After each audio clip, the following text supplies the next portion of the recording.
Welcome to the Montopolis Recreation and Community Center podcast. My name is Santanu Rahman. I'm a specialist here. The views and opinions expressed by our guests on this show does not necessarily reflect Montopolis Recreation and Community Centers, nor for Austin Parks and Recreation, or the city of Austin. With that being said, my first guest is Magen Kramsky, who teaches a lot of the arts and crafts classes here at Montopolis Recreation and Community Center. Magen, thank you for agreeing to be my first guest on this show. And you have been doing arts and crafts here for a while. How long would you say you've been here doing that? Just with Montopolis? Yes. I was here, maybe before the rebuild. I was in the old building, maybe 2017. Oh, wow. Since 2017, like okay. Yeah, wow. I did, mainly there I was helping with events, and I kind of ran the preschool program, the Tiny Tots. And then, once the rebuild happened and post-COVID, then when everything was opening back up, I started doing the summer arts with the kids, and the teen program. Started doing the senior program. It's the senior program, arts. The Varsity Generation 50 Plus programming. So you have been doing arts and crafts for Varsity Generation programming at other facilities as well? No, just here. Just here, okay. A while ago, I kind of helped out with Lending Library. So there were a few times that I went over to other sites with their Varsity Generation program, but it wasn't like a regular thing. But it's what really got me into really being like, wow, I really love doing art with this age group, with these people, and really just talking to them. And I was really close with my grandmother, and so it was just kind of like, oh, I love this group. And so that's why when Stella, the previous coordinator, was trying to form it and get it going, I was like, yeah, for sure, of course. Nice. So talk about some of the projects and crafts that y'all have done that really kind of come to the front of your mind. Well, I'm fortunate because we have a pretty high skill set of ladies here, of participants, and they're always very willing to try new things because I like to just show them a broad range of stuff. So, we've done anything from air dry clay. I kind of balance between more fine arts, but then also doing crafty stuff, right? So one day, one of the very first projects we did was Japanese style dyeing, which is called shibori, right? And so, we'll do that, and then the next day we'll paint just a wooden sign and decorate it that says welcome to my home, So nice. We'll kind of vary, we'll kind of back and forth. We'll do air dry clay. I'm kind of looking at the kit now. Texture painting, we did a lesson on how to paint flowers. And you have a mosaic thing coming up. Yeah, we're gonna do mosaics. I think next week. Wow. I think that's when it's on. Yeah, that's little great. Basic mosaic jars. A lot of the stuff is just stuff that I kind of am interested in doing, and Yourself, I'm like, yeah. oh, I haven't done this in a while, or I really want to try it. Yeah. And so it's a great way for me to also do things that I don't have time to do in my regular life because of my other work and everything. And so that's great.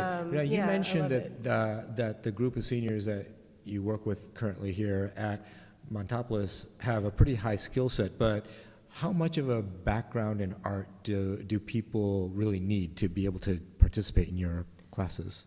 It's a good question. I want to make it that you don't have to have any background. Oh, that's awesome. I think anybody should be able to come in. That's great. I think anybody, and that's what's cool about these ladies is some of them came in not having any, right? Oh, wow. And being very insecure and timid and not knowing what to do, and now they're some of the most creative people, right? So I feel like, I like to structure my projects to where you make it yours, right? This is just the suggestion of what I did and how I use the supplies, but it's for me, art is more, especially for this process, rather, it's great if you love your final result, and sometimes you may not, but so I like to make it so that you can be in any level and still have a good time, and it can be as basic or as complicated as you want.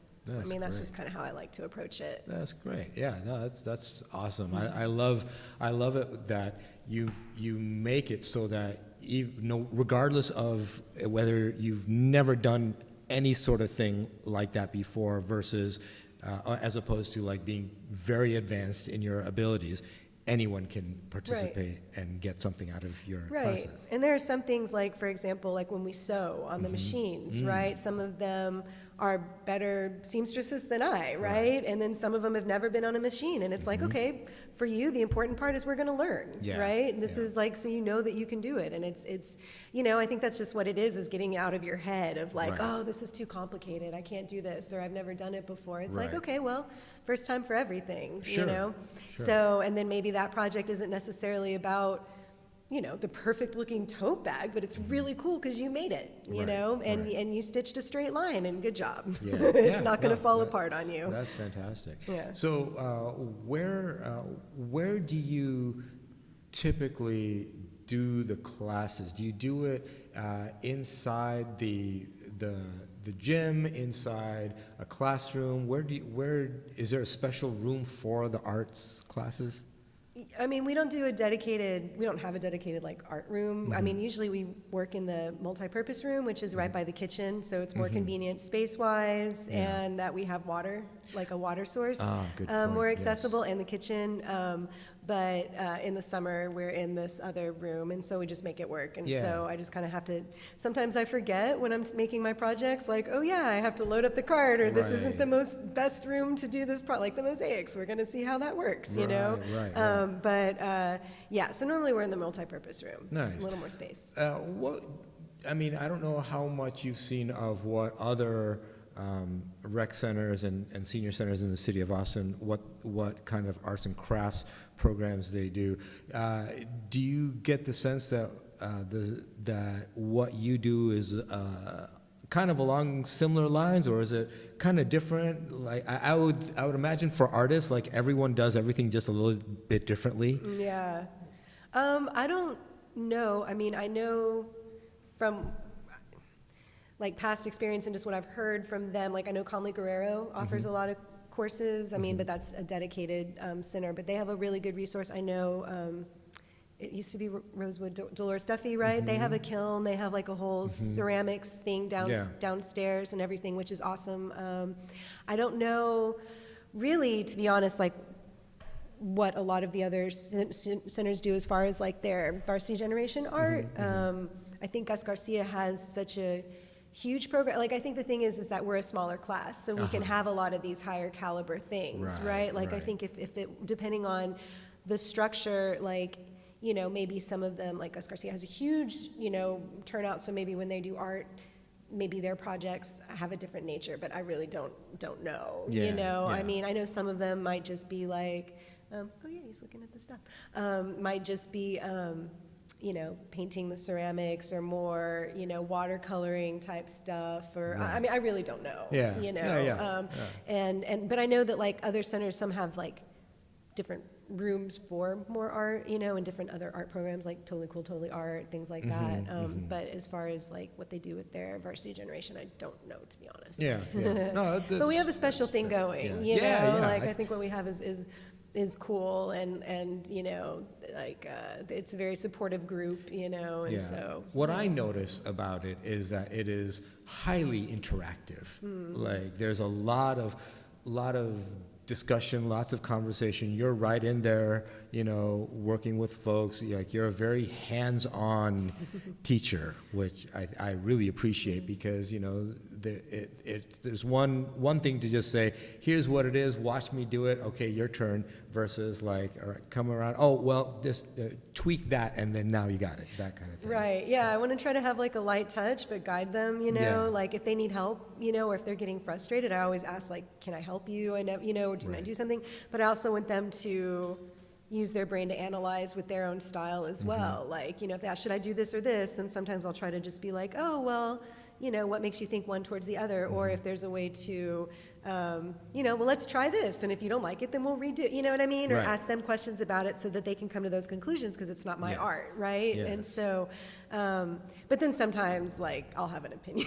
Sure, I'll of just course. be like, well, Of course. but yeah, so I want to be there, and I want them to know that they can ask me for help, and Right. I'm happy to do it. Right. But I also want them to make it because it's their piece, you know? So I'm going to be so bold as to say that one of the things that I think really differentiates you, Magen Kramsky, and your art program here at Montopolis Recreation Community Center is that not only is it project-based, but there's a strong educational component. Like Megan is teaching you stuff, whether Thank you're you. aware of it or not.